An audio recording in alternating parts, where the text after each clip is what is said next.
The title of today's video on day 316 is Rescued from the Depths. That's how I would summarize what I want to talk about today. Rescued from the depths. Before I explain more about what that means, I'm going to read from 2 Samuel chapter 22. We'll read verses 17 through 20. And this is a song of praise from David. 2 Samuel chapter 22. Let's talk a little bit about what is the kind of set the scene here. So this chapter is near the end of David's life and the end of David's reign. And chapter 22 in 2 Samuel is this kind of song of gratitude and reflection, where David's looking back on everything that he's been through in his life, the dangers, the betrayals, and these near-death moments that kind of marked his story. And many biblical scholars note that this song that he's writing to the Lord is almost identical to Psalm chapter 18, which suggests that David wrote that earlier, and he's re-singing this kind of in later years of life, kind of as a testimony of God's lifelong faithfulness. So having said that, 2 Samuel chapter 22, starting in verse 17, it says, "He reached down from on high and took a hold of me. He drew me out of deep waters. He rescued me from my powerful enemy, from my foes who were too strong for me. They confronted me in the day of my disaster, but the Lord was my support. He brought me out into a spacious place. He rescued me because he delighted in me." So let's break this down a little bit, because I think there's something interesting about people that hit a rock bottom. This moment where you feel like the waters are just closing in over your head and you don't have anyone that you can reach. You feel like you don't have anyone that you can reach to, or anyone who can reach you, and you stop fighting the current. You stop pretending like you have it all together. And it's in this stillness, in this just place of rock bottom, where something miraculous happens. And as it says there in 2 Samuel chapter 22, God reaches down to us.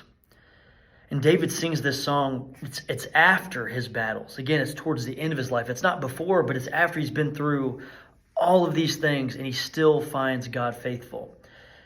And specifically in there, if you caught it, David says, "He reached down for me on high and took a hold of me. He drew me out of deep waters." And David was no stranger to what it meant to fail and to lose everything. He was a man who was tested both he tasted both victory and disgrace.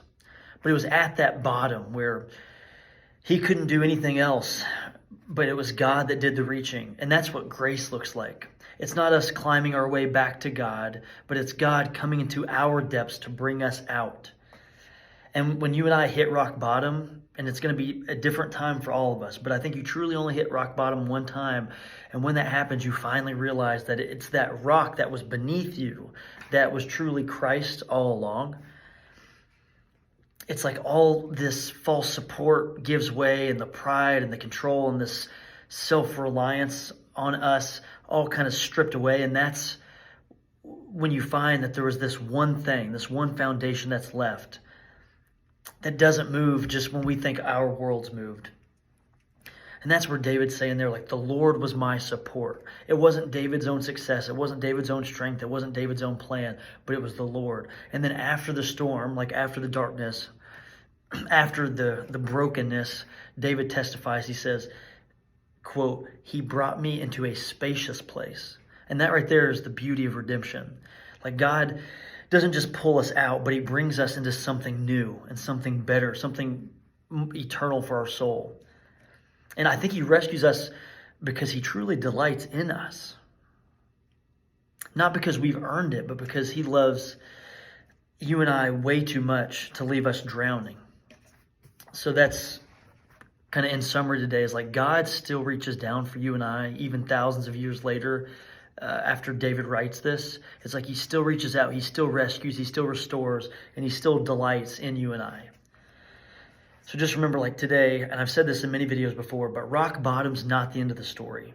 Whether you're going through a trial, maybe you have already went through one, maybe one's coming in the future, but whenever that rock bottom is for you, just remember that it's where our ruin lies, that becomes God's material for redemption. Like our ruin can become his material for redemption when we stop relying on ourselves and learn to trust the one that upholds us, the one that redeems us, the one that sustains us. And I believe this stuff because I've seen it clearly in my own life, that it's when that rock bottom happens, that's what becomes the solid foundation in which God can rebuild your life. Day 316.